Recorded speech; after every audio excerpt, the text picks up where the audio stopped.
what a day! What a lovely day!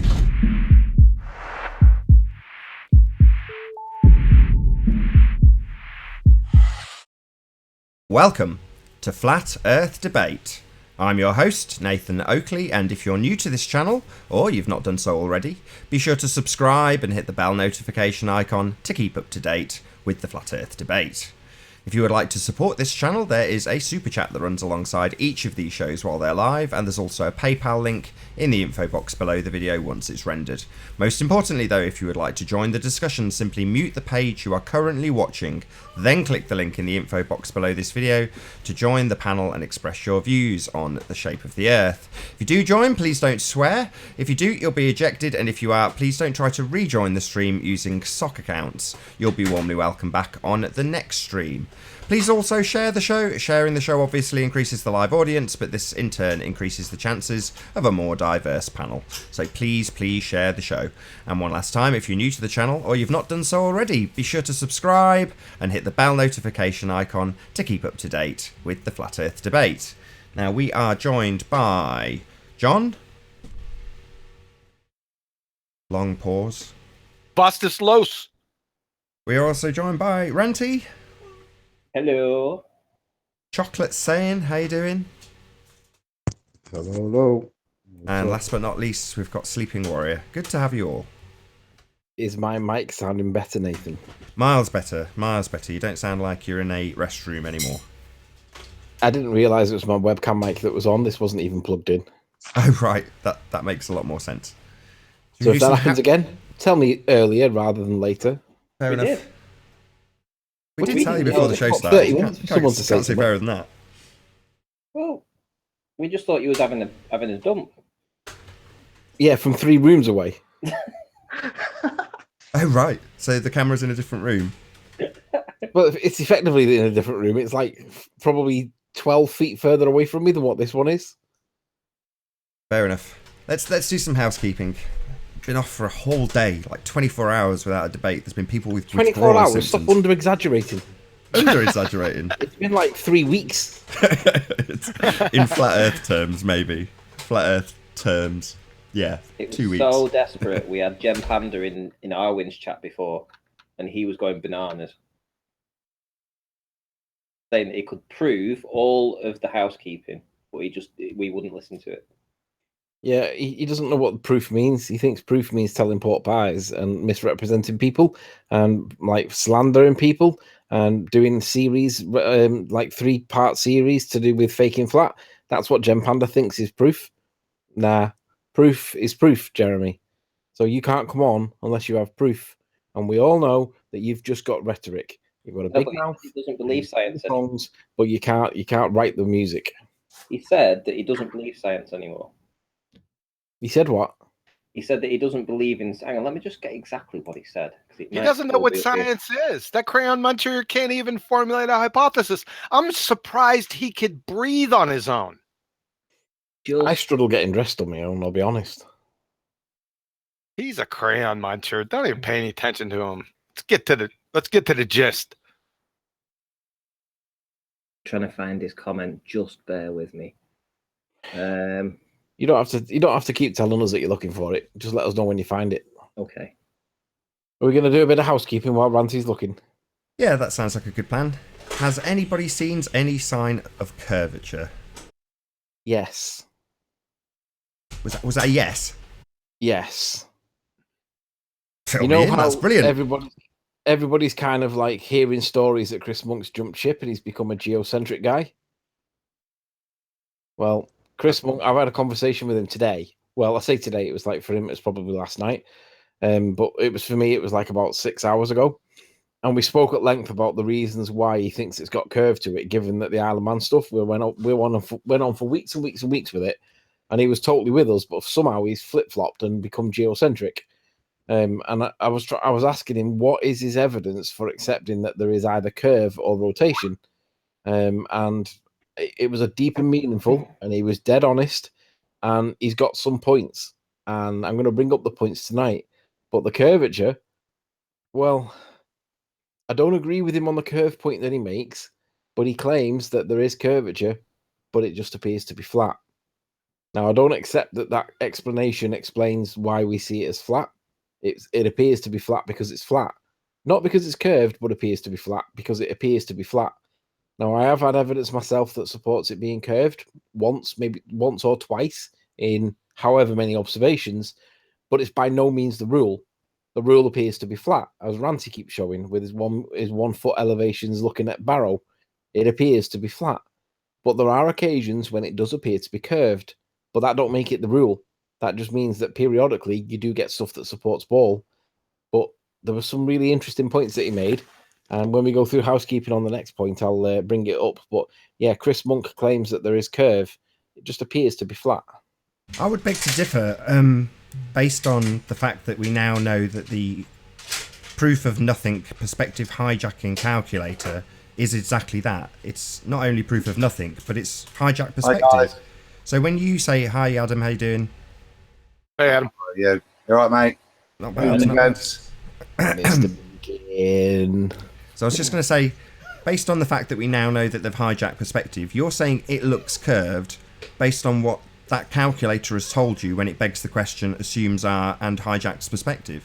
So if there are any of those, what you would maybe previously called curve, I would like to reassess them and use the calculator to assess them based on it being a perspective hijacking calculator.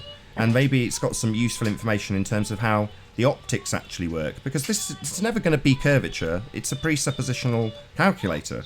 So what you're saying, I just cannot disagree with more. You're only saying it seems curved based on you taking a picture and then going and comparing it to a begging the question calculator. 100% agree with that statement. All I can say is that he has got the perception that there is some element of curve, right?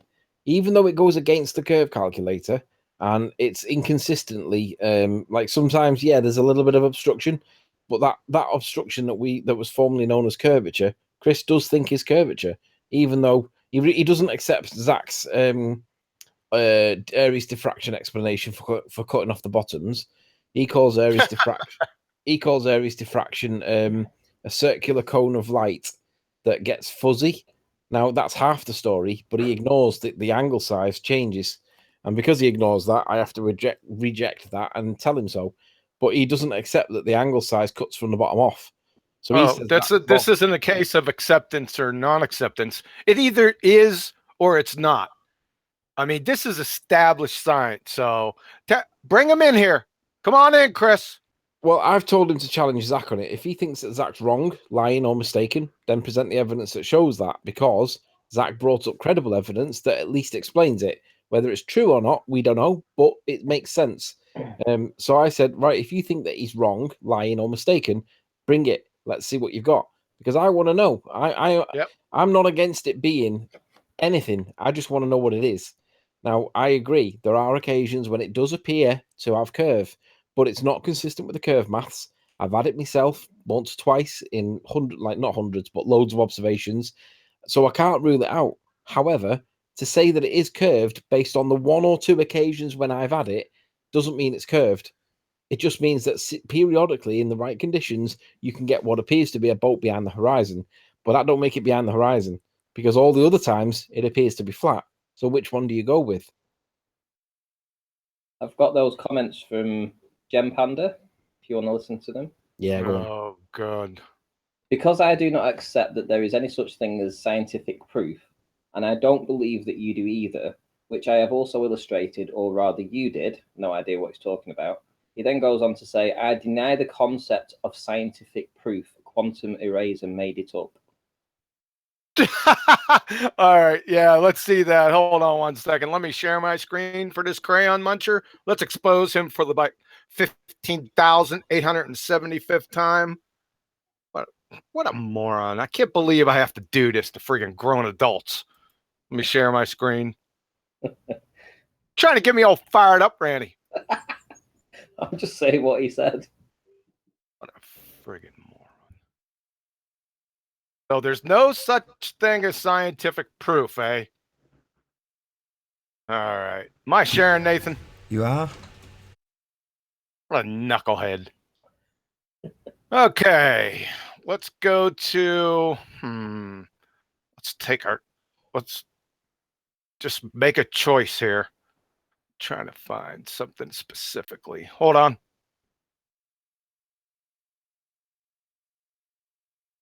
Okay, let's go from Christine McClellan, The Nature of Science and the Scientific Method from the Geological Society of America.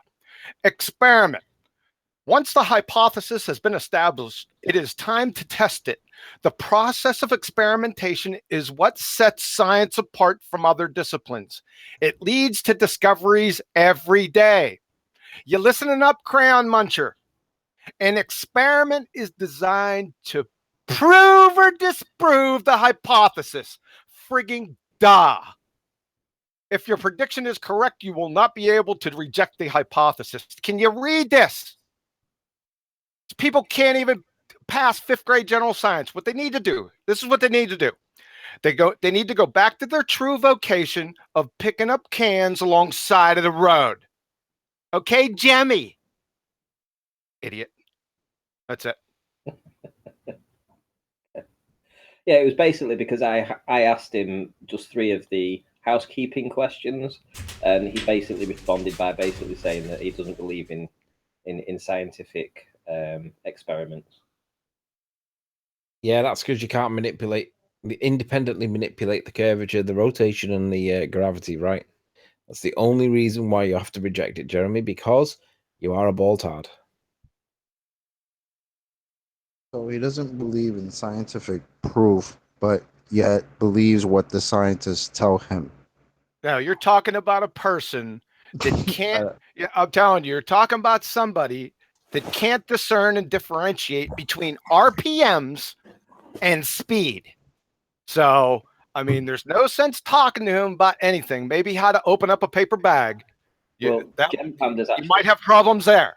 He's actually in the side chat, and he's actually saying, so Ranty had to ask Quantum Eraser how to respond. I didn't do that. I just thought I'd let Quantum Eraser know the bullshit that he's been spouting behind his back, because Quantum Eraser wasn't in that chat.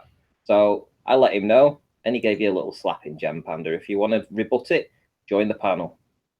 Come on. Make my day. Amen. Hey, don't steal my thunder. Any signs of axial rotation? Oh, yeah, there is. I need to do this. 2 for 2. Excellent, Oh, Anthony. It's not another treatise. I need to do this because he has a point, but he won't accept the criticism against it. So give me a sec, Nath, while I find it. It won't be far away. Hang on. Right. Do you want to share my screen, Nath?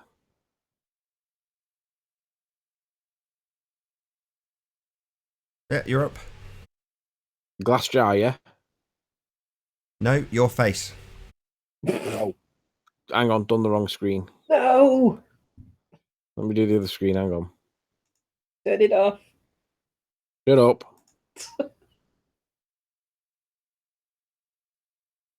Right. Like Miles Davis. Did you see the soccer camp video? Yes. He looks like a Fozzie Bear, doesn't he? Oh, that was hilarious. An albino Fozzie Bear. Right, anyway. Axial rotation, right? Chris Monk claims that a gyro, what he claims, right, is that a gyro will line itself up with north. That's what he thinks. And I said, what makes you think that it'll do that? And he said, well, it lines itself up. It'll lock itself in with Polaris. And I said, what? And he said, the North Pole. And I was like, why would it lock itself in with that? What's the mechanism inside a gyroscope that makes not the decision, but makes that the thing? And he said, that's what gyros will do. They will process towards the North Pole. And I said, that's nonsense. I said, why do you think that? And basically, this is what he accepts to be true. And what this guy's doing is showing this little dot that's on the wall, and he's showing that it moves, right? Because there's no air movement in here.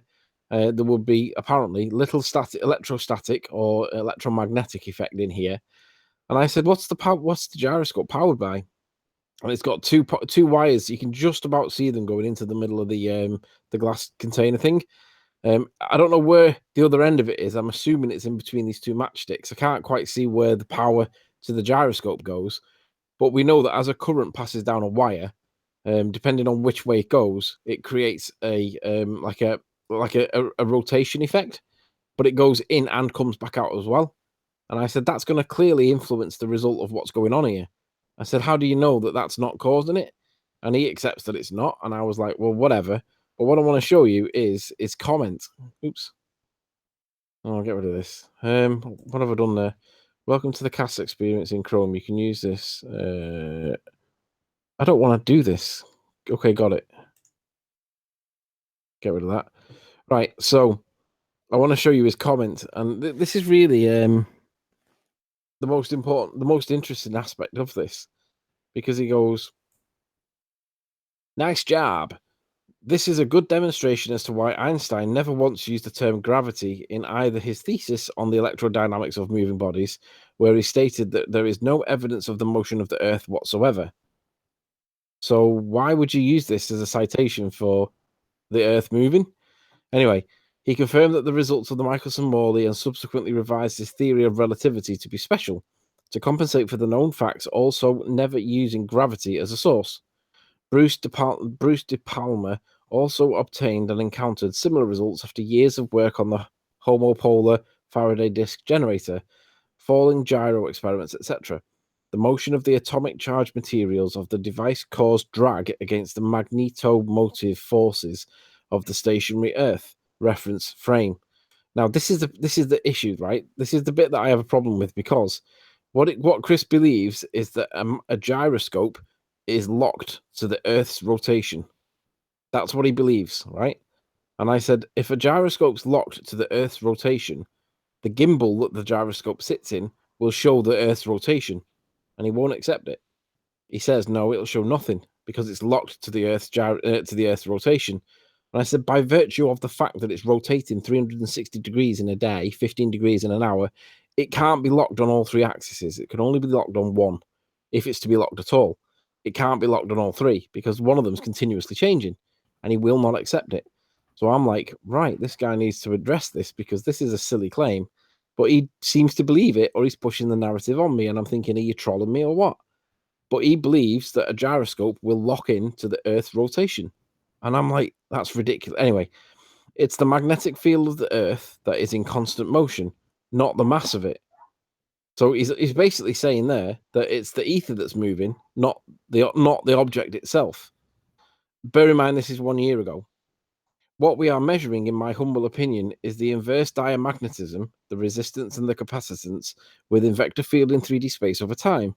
Bruce never overcame and said quantum drag before his death, and thus never reached true over unity in his devices. Now, I won't go into all the other comments, but basically what he's saying here, in my opinion, is that it's the ether that's moving, not the Earth. Yet now he's saying that the Earth is itself is moving. Nigger.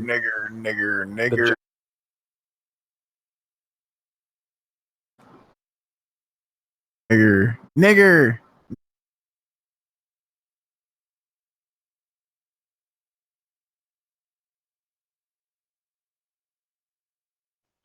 Anyway, he's trying to basically say that a gyroscope at this point it's the ether that's moving, and it's picking up the drag of the ether, because it's the magnetic field of the Earth that's in constant motion, not the mass. But now he's flip-flopped. Now he believes it's the Earth that's moving, and the gyroscope will lock into it. Now, what I did was I cited a citation from Globebusters where Chris Monk was on with Bob, and Bob was talking about the fog, the fiber optic gyroscope, and Bob admits openly, which Red Rhetoric misrepresents him on and quote mines him on, and therefore lies. But Bob openly admits that the gyroscope, that the fog gyroscope, the fiber optic gyro, does indeed observe and measure 15 or so degrees, which would be commensurate with the rotation of the Earth. However, he qualifies it by saying it's the stars that it's detecting, it's the ether drag that it's detecting, it is not the Earth. And I said to Chris, why do you dismiss that claim? And the answer he gave is because it measures the light. It doesn't measure the movement, it measures the light. And it's to do with the Sagnax experiments and the Mackerson-Gale experiments. And I said, but if it's measuring the light on a rotating reference frame that is so precise, why are we not seeing the movement when a mechanical gyro is used? And he talks about the Faraday's cage and a couple of other things that they've been doing to play with it. And I said, right, but ultimately, do you accept that the ether will penetrate a lead box or not? And he said, well, technically, the ether's never been proven to exist. I said, well, let's just say that for the sake of this discussion, it does. Would the ether penetrate a lead box or not, a Faraday's cage or not? And he was like, well, yeah, it would. I was like, right. Bob's position is that it's the ether that's moving because reasons. Chris's position is it's the earth that's moving because reasons. But the problem is neither of them can prove either. So neither of them know, but both of them believe the opposite. And that's really the reason why Chris has gone geocentric. Hey, Because Jimbo. he thinks that the earth is moving. Yeah, but I already disproved that with the Coriolis effect. He thinks Coriolis effect is a real force. The Coriolis, to be more specific, Coriolis causes. I already disproved the Earth's rotation about 30,000 times. You want me to do 30,001? But just before you do, John, Anthony, do you mind if we have the same conversation we had this morning? I know you've said it very concisely, which is to say that neither can prove either, but I kind of dislike that assertion in the regards that it's just as fallacious to assert that it proves the Earth spinning, regardless of what you get from that gyroscope, as it is to say that it's the ether moving. You know, to me, they're both just as ridiculous to make that assertion. It's reasonable to debunk the claim that a gyro shows the Earth spins, which is what oh God, I've forgotten his bloody name now. John Savage does. So he's debunking the assertions they use based on Foucault. Now, I'm happy with that. But as soon as you step into the realms of pseudoscience that they use, we're as guilty as they are, in my opinion. Yeah, but ultimately, that fog gyro is measuring 15 degrees roughly of movement. Now, I accept that it might not fall within the scientific definition because you can't manipulate the independent variable to prove the cause, right? I accept that. However, a speedometer in a car proves that you are moving, right?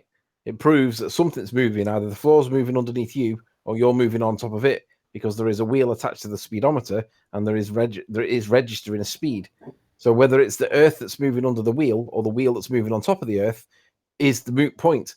But it doesn't mean that just because the speedo is showing a speed, it doesn't mean that you should ignore it because it's not within the scientific method. Now, I'm not saying that your point's not strong. What I'm saying is you don't need to know. If you didn't know that the speedo was attached to wheels and the wheels were spinning on top of the earth, or the earth was spinning on top beneath you, then you would know that one of them's moving because the speedometer is measuring a speed. Well, the gyro's doing the same thing. No, so it if something's moving. No, it isn't. The I just question is couldn't what, disagree and they can't more. prove either. And there's an argument over it, and that's why this conversation has happened, and that's why it's gone the way it's gone.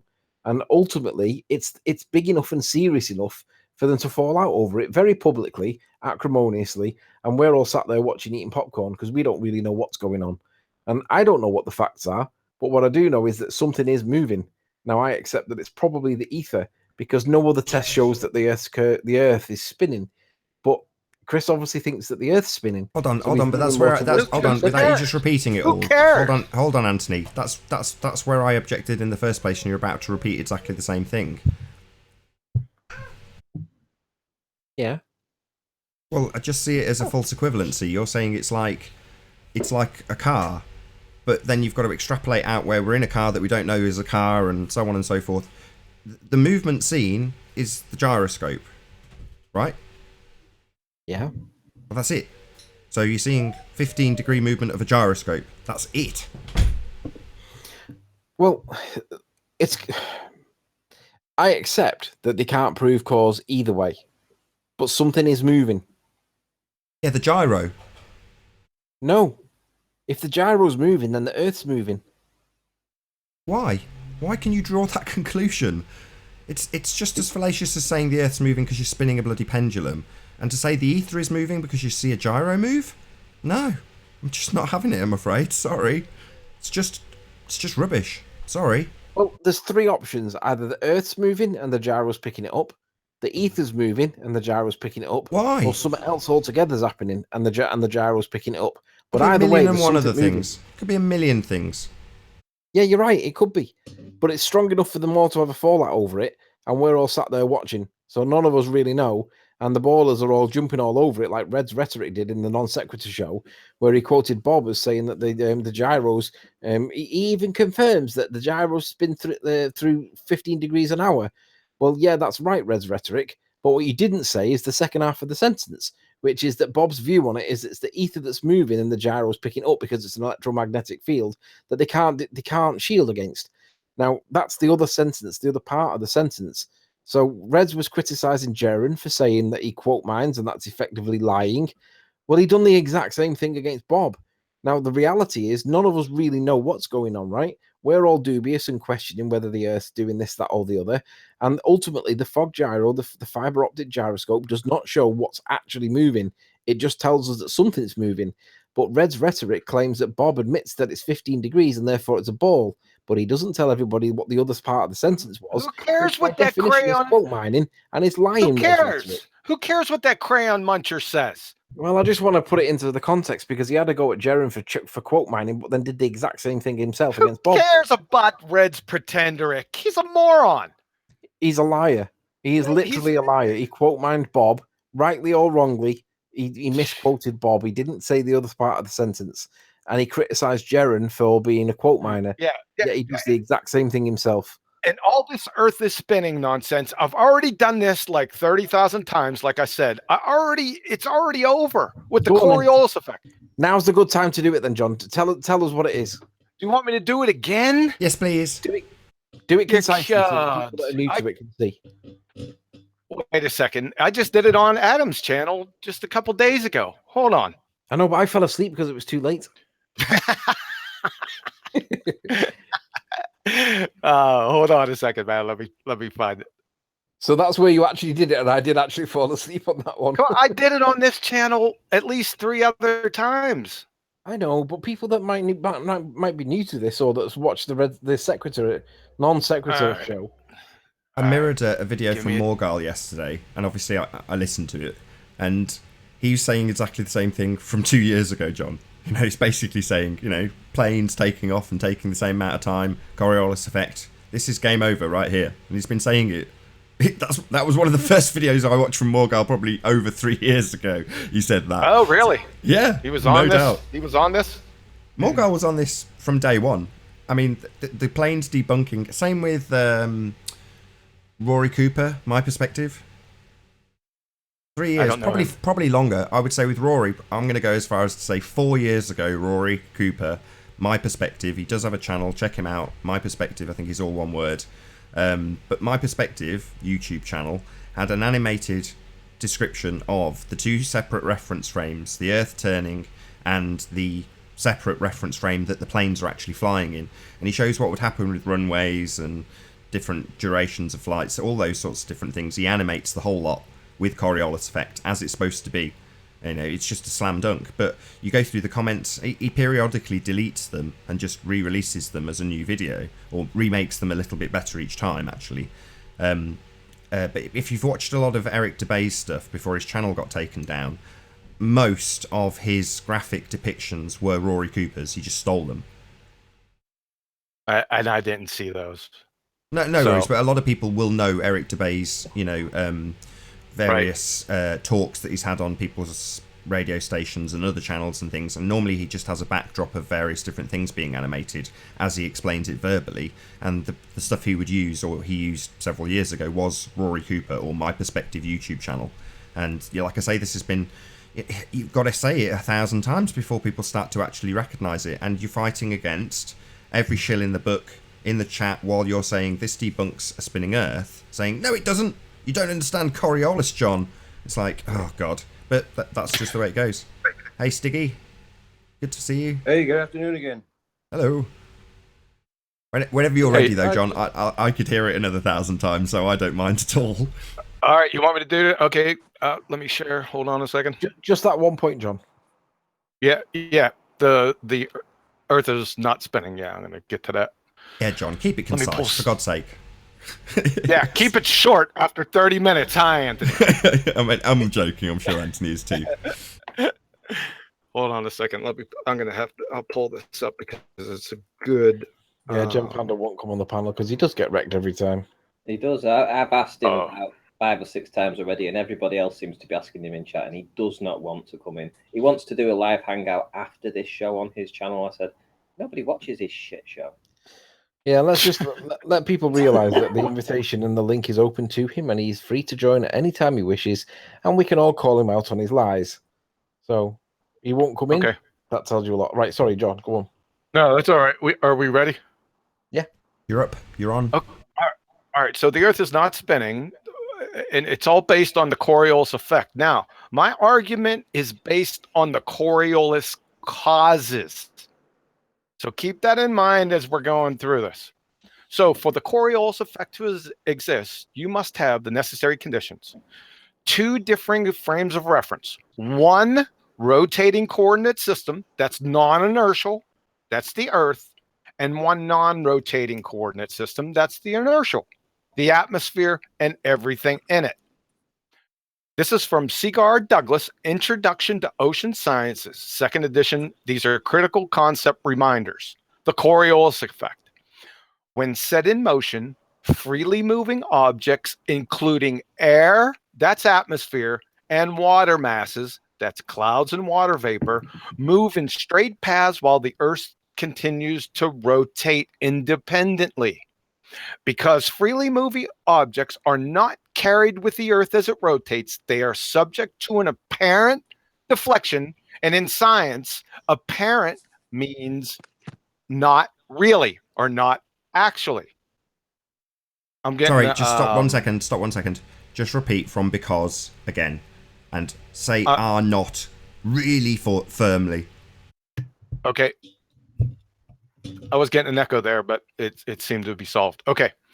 Because freely moving objects are not carried with the Earth as it rotates, they are subject to an apparent deflection. Apparent in this context in science means not really or not actually. It's apparent deflection called the Coriolis effect. To an observer rotating with the Earth, freely moving objects that travel in straight paths or in a straight line appear to travel in a curved path. Now, that's his definition. Most people say, oh, that's not a good definition. Okay, let's try another one. See if we can't hear a little echoing of the same concept. This is from Encyclopedia Britannica. Within its rotating coordinate system, the object acted on by the Coriolis effect, appears to deflect, okay, off of its path of motion. This deflection is not real. Does everyone see that? You guys got this. It's not real. Okay? That's what apparent means. It appears to deflect. This deflection is not real. It only appears to happen because the coordinate system that establishes a frame of reference for the observer is also rotating. Now, they might complain on that definition. So let's get a third one from the University of Oregon. The effect of the Coriolis force is an apparent deflection, must be a conspiracy, of the path of an object that moves within a rotating coordinate system. The object does not actually deviate from its path, but it appears to do so because of the motion of the coordinate system. Now, let's take a look at this. We'll go to the Wiki Warriors, the Pretender Clowns. They have a good illustration of these exact definitions, right? One moment, please.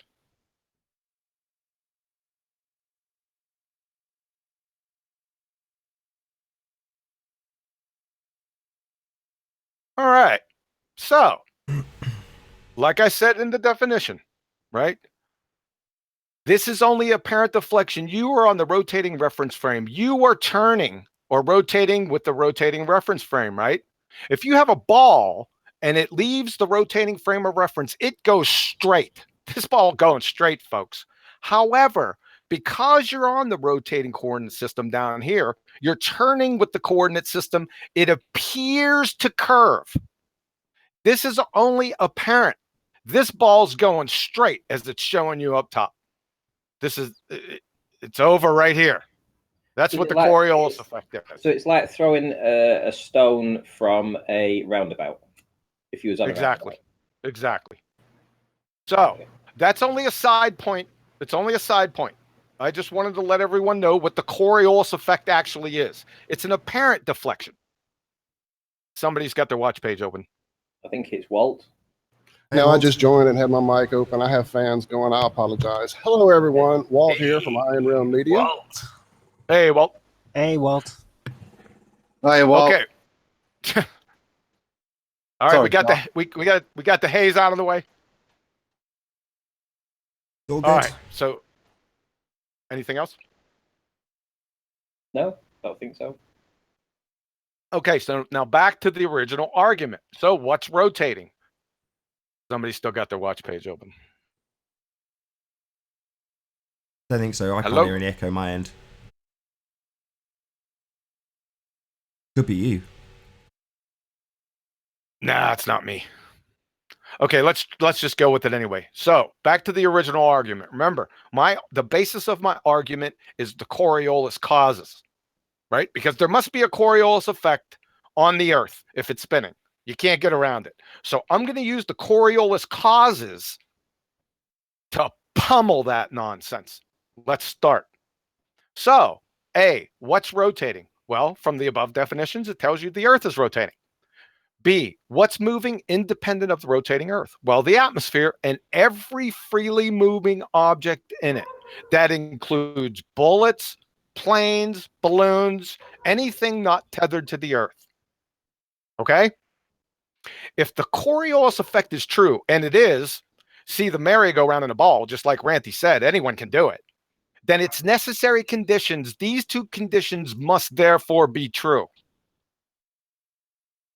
So, if A and B are true, then a flight from Charlotte, North Carolina to Los Angeles nonstop, traveling at 500 miles an hour airspeed with both locations roughly at the 35th degree north latitude, that is, that both are allegedly spinning at 860 miles an hour, should be approximately 1.5 hours.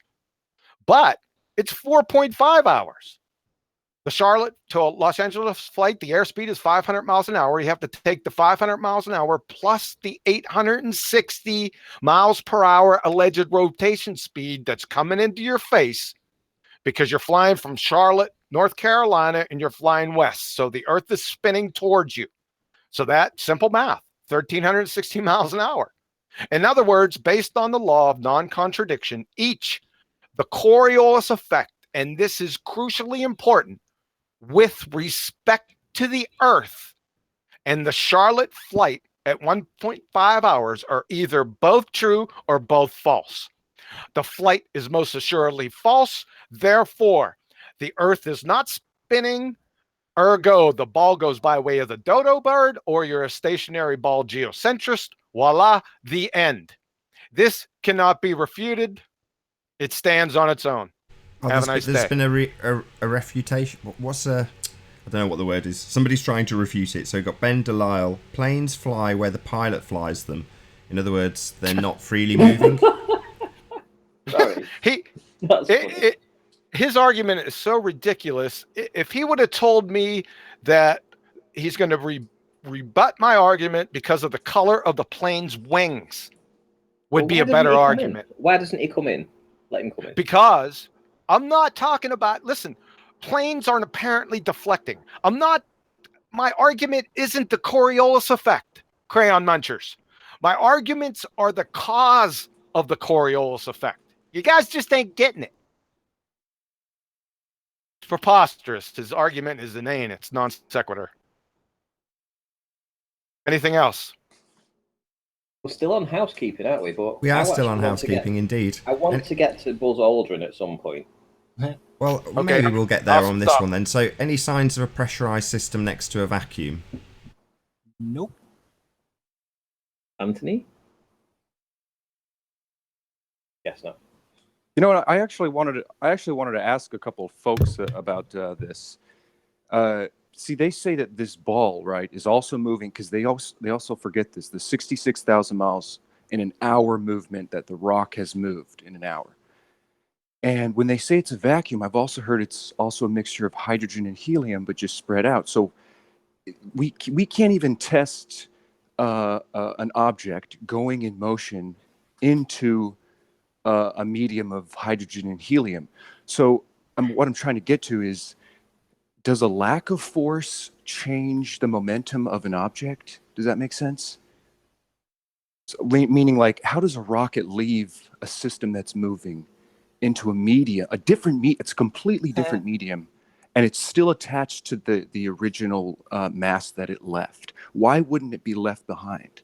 I mean, it's in a completely different medium. There is no lack of force anymore. So does a lack of force change momentum? Does that make any sense? Am I being gibberish, man? No, what you're describing is escape velocity, basically. Yeah. Exactly. But why do they still think that, I mean, halfway point from the moon to the Earth, that the rocket is still moving with the original mass it left? Right, especially when the Earth is supposed to be moving at 66,000 miles per hour around the sun. How does the rocket then converge back with the Earth after it's left? Like, I understand. I understand what you mean. Like, it's ridiculous. It's pulled by both gravities at that point, and it's stuck between the two, kind of. Something wrong with your mic, Jimbo? Sorry. If I can get a hey-ho from George Hyde. Hold on, Anthony. Hold on. Hold on. Do you want to try that again, Jimbo? See, we don't really have those answers, but I've heard that the gravity is the thing that pulls it, but it's still that doesn't describe the whole well that these balls are dipping into, and they still can't explain how mass of different sizes are dipping enough to where they align, like on a half moon. Like how does that make sense? If different masses are dipping, if you take that little fabric that they put a mass in the center and roll the marbles around. Right, bed sheets in space. Yes, that is the dumbest analogy, and they plaster it everywhere. And then I've been told, well, don't take it literal. It's just a guideline. But the guideline, what were you going to? Was someone going to say something? I was just going to say that when you was talking about the gravity holding the rocket in place, I don't think that's quite true, because the moon is in an orbit, so it's actually has its orbit already over thousands or millions of years, apparently, been organized. It's doing it. The freely moving rocket shouldn't be affected at all with gravity. It should be affected. Gravity? But, excuse me? Which gravity is that? Well, exactly. Not terrestrial. Well, we'd be talking about, I would say, the bending of space-time based on what Stiggy was just talking about with that fabric stretched out. That's the demonstration for children to show Einsteinian gravity, i.e. the bending of the fabric of space-time, and they use literal fabric. Yeah, they say it's a great representation, but don't take it literal. And you cannot do a multi-bodied system on that fabric. You can't get multiple balls rolling around another ball while that ball's rolling around another ball. Have you guys seen the new moons they've discovered on Jupiter or around Jupiter? That are going the opposite direction, with one rogue one kind of flipping in amongst all those. It's hilarious. We talked about it on the show. Yeah, they've discovered everything, and they said they sent a probe to Titan. Have you seen that image? Like they said they've been there. We have people we don't know the names of that have literally been to these moons that they say. I'm just still hung up about the concept that all these satellites that are supposedly orbiting, that they actually need to be like corrected in their trajectory, or they would naturally fall down to Earth, so-called. But yet the moon, all by its own self, will stay in that perfect orbit around the Earth since the beginning of time. Well, the one thing How does about that work? that thing spinning the balls on that fabric, one thing people don't seem to notice, they always crash into each other in the middle of the skin. right at the end of the and day. it don't take long. Exactly. But then if you look at it, okay, the center ball is the heaviest, but it's producing light. So how is it hitting? Like, where would the light be coming from? A ball dipped much further, going up towards? Is it going up towards a ball that's coming down towards its center? Does that make sense?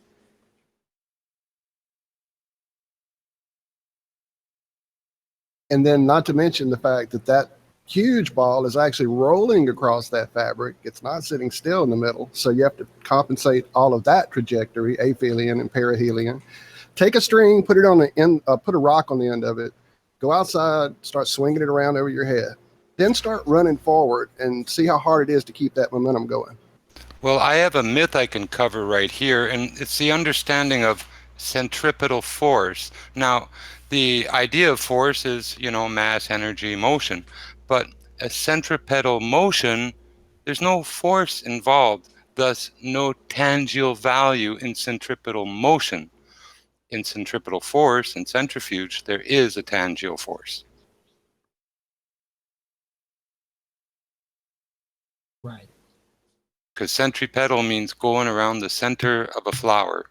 That's all it means. It has nothing to do with weight or mass or anything. It's from French. Centre pédale. It's the center of a petal of a flower, going around in a circle. There's no mass involved. But yet that's been elaborated into orbits, gravitational mass, and it has to be represented with a string attached to a rock or a ball. Because Guys, just before we get to the conclusion of the first show, I really want to address George Natinu's comment from the previous show. Is it okay if I hijack this point while I get this in before the show rounds out? Please say yes. Take control. I'm on it. Nathan, would you mind presenting my screen, sir? Please. Yeah, as soon as it's on, I'll stick it up. Can I also just say that for the benefit of the audience, that when this show ends, the show will restart within 10 minutes.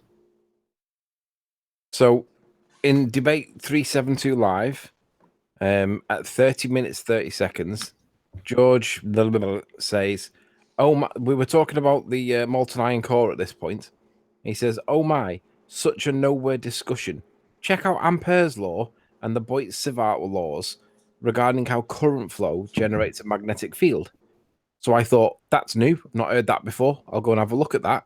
Because if Ampere's law can explain why we get a molten iron core self-perpetuating its own charge, I want to see that because that is their model. Shut up. So all I did was I just went into Google and I typed in Ampere's law. I'm going to read from it, and basically a lot of this is mumbo jumbo. I'm happy to admit that it doesn't really make that much sense to me. But the magnetic field in space around an electric current is proportional to the electric current which serves as its source, just as the electric field in space is proportional to the charge which serves as its source. And then it says, Ampere's law states that for any closed loop path, the sum of the length elements times the magnetic field in the direction of the loop, the length element is equal to the permeability times the electric current enclosed in the loop.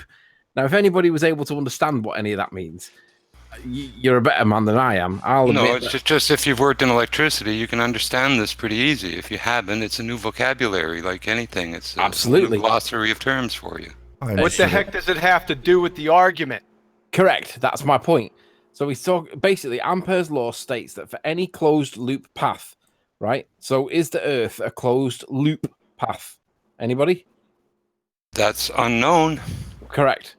The sum of the length elements times the magnetic field in the direction of the length element. The problem is, because the Curie temperature has been exceeded with the molten iron core, there is no magnetic field.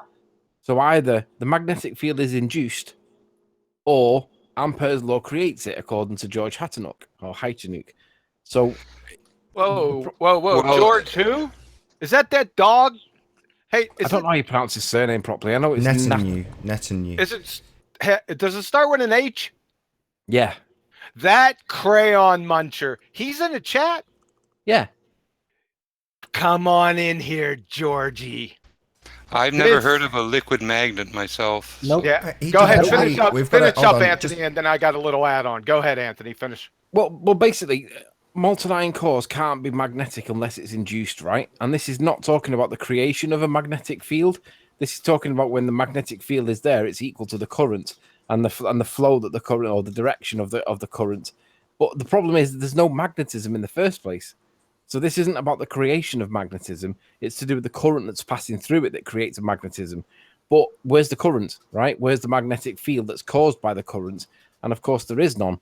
Now, the other one that he presented was the Boit-Savart's law, which basically reads, it's an equation, so not evidence, it's not empirical, it's an equation that describes the magnetic field created by a current carrying wire. So where's the current carrying wire inside the Earth? Of course, there is no current carrying wire because it's not part of their model. So back to his comment, oh my, such a nowhere discussion. Check out Ampere's law. Well, that was irrelevant.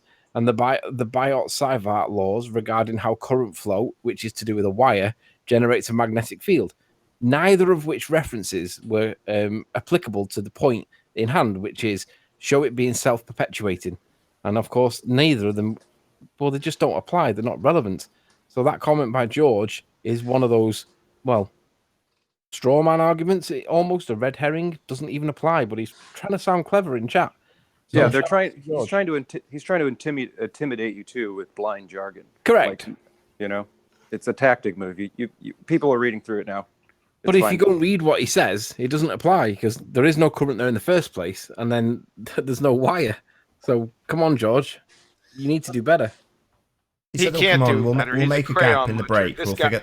Sorry to interrupt, John. I'll say he says he'll come on, so we've got a full panel at the moment. We'll have to elect somebody during the break to drop. But yeah, George, we'll let you know in the chat when you can join. Anybody who's not you will be kicked until you get on.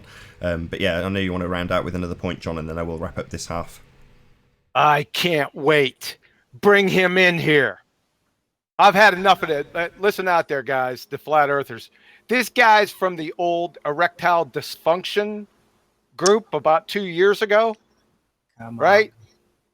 Yeah, the ED, Earth Debate. And I got it from a pretty good source that he was the brainchild behind going after Brian Mullen and contacting his employer, right? So you come on here, George. Me and you we got business to attend to. And with that, I'm going to say first and foremost, a huge, massive, enormous thank you to all of the live audience for tuning in and hopefully sharing the show. Also, a massive thanks for the super chat. And also a massive thank you to all of the debating panel for making this debate possible. If you hated the show, you know exactly what to do. But if you liked the show, maybe consider sharing it with a friend or subscribing if you've not done so already. I've been Nathan Oakley, and I'll see you all in the next video. Oh, what a day! What a lovely day!